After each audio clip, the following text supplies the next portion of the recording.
नाज़रीन, हिक ॿी आम ख़बर अवां सां शेयर कंदा हलूं त ठुल में तालके अंदरि रोड्स खाते में करोड़े रुपयनि जो करप्शन जो इंकशाफ थियो आहे।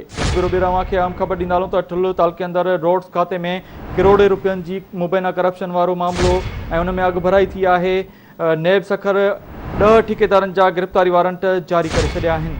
हिकु भेरो ॿीहर अवां खे आम ख़बर ॾींदा हलूं त ठुल में तालके अंदरि रोड्स खाते में करोड़े रुपयनि जी मुबैना करप्शन वारे मामले में अघु भराई थी आहे। नेब सखर 10 ठेकेदारनि जा गिरफ़्तारी वारंट जारी करे छॾिया आहिनि।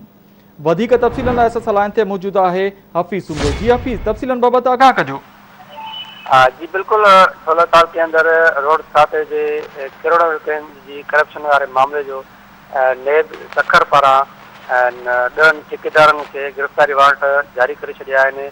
27 नंबर ते नेब गिरफ़्तारी वारंट जारी कया। SSP जैकबाद जो हुकुम कियो आहे त ज़िले जैकबाद जे 10 ठेकेदारनि खे गिरफ़्तार करे 2 दिसंबर ते नेब सखर अदालत में पेश कयो वञे ऐं उन सां गॾोगॾु इन वाक़े अहकामात बाद पुलिस जो आहे त ठेकेदारनि ख़िलाफ़ गिरफ़्तारी जे हवाले सां मुख़्तलिफ़ इलाइक़नि में कार्रवाई कयूं आहिनि, पर हिन वक़्तु को बि ठेकेदार गिरफ़्तार न थी सघियो आहे।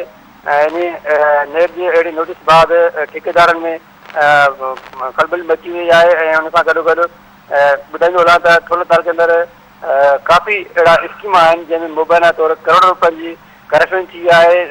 कागज़ी कार्रवाई में उहे कम पूरा थी विया आहिनि, पर अमली तौर ते रोड्स खाते में उहे कम मुकमल न थी सघिया आहिनि, जंहिं करे इन मामले जो नेब नोटिस वरितो हुयो ऐं उन सां गॾोगॾु SSP जैकबाद खे हुकुम जारी कयो आहे त जेके ॼाणियल ठेकेदारनि करप्शन मुलविस ठेकेदारनि जे ख़िलाफ़ फौरी तौर ते गिरफ़्तार करे पेश कयो वञे।